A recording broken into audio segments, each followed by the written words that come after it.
এই মুহূর্তে বড় খবর আসছে দিল্লি থেকে। পিসিআর কে বলবো বিগ বলে এই মুহূর্তের বড় আপডেট দিতে। এই মুহূর্তের বড় খবর, এনডিএর সঙ্গে বৈঠকে গড়হাজির তৃণমূল ত্যাগী 3 মুসলিম সাংসদ। এই মুহূর্তের বড় খবর দিল্লি থেকে আসছে। তৃণমূল ত্যাগী 3 জন মুসলিম সাংসদের অনুপস্থিতি ঘিরে জোর জল্পনা শুরু হয়েছে। যখন এনডিএর সঙ্গে মিশে যাওয়ার মতন একটা সম্ভাবনা তৈরি হয়েছে, সেই আবহে আবু তাহের, খলিলুর রহমান, ইউসুফ পাঠানরা কেন উপস্থিত হলেন না, এই প্রশ্ন এই মুহূর্তে। এর উত্তর খোঁজার চেষ্টা করবো। সহকর্মী জ্যোতির্ময় দিল্লি থেকে রয়েছেন আমাদের সঙ্গে।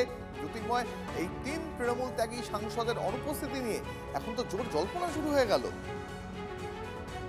দেখো, ইতিমধ্যেই এনসিপিআই পার্টি তারা এনডিএর যে শরিক দল সেই পরিচয়ে স্বয়ং প্রধানমন্ত্রী নরেন্দ্র মোদী দিয়ে দিয়েছেন এবং ইতিমধ্যেই প্রথমে তারা সর্বদলীয় বৈঠকে যোগদান করেছেন এবং পরবর্তী ক্ষেত্রে তারা যোগদান করেছেন এনডিএর শরিক দলের বৈঠকে। কিন্তু যে প্রশ্ন উঠে আসছে যে এনসিপিআই এখনো পর্যন্ত স্পিকারের মান্যতা পায়নি এবং এর মধ্যেই জল্পনা শুরু হয়েছে যে এনসিপিআই সাংসদরা তারা সরাসরিভাবে বিজেপিতে মিশে যেতে পারেন।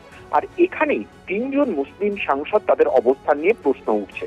তার কারণ যে খবর আমরা পাচ্ছি যে 3 জন মুসলিম সাংসদ, এদের মধ্যে অন্তত 2 জন যেমন আবু তাহের এবং খলিলুর রহমান, তারা কোনোভাবেই বিজেপিতে মিশে যাবেন না, কারণ তাদের নিজেদের কনস্টিটিউয়েন্সিতে রাজনৈতিক দায়বদ্ধতা রয়েছে এবং সেখানকার যা জনবিন্যাস সেই অনুপাতে তাদের রাজনৈতিক অবস্থান ঠিক করতে হবে। স্বাভাবিকভাবেই এই পরিস্থিতি নিয়ে কোনো কেউই এখনো পর্যন্ত মুখ খোলেননি, কিন্তু আমাদের নজর থাকছে কারণ তারা গতকাল এনডিএর বৈঠকে যাননি। স্বাভাবিকভাবেই এটা দূরত্ব বাড়ানোর কোনো ইঙ্গিত কিনা আগামী কয়েকদিন সেটাই বোঝার চেষ্টা হবে। জ্যোতির্ময়, আমাদের সঙ্গে থাকো। আরো একবার জানাবো আপনাদের এই মুহূর্তে যে বড় খবর দিল্লি থেকে পাচ্ছি আমরা। এনডিএর বৈঠকে অনুপস্থিত 3 জন মুসলিম তৃণমূল ত্যাগী সাংসদ। কেন তারা অনুপস্থিত, এই নিয়ে এখন জোর জল্পনা।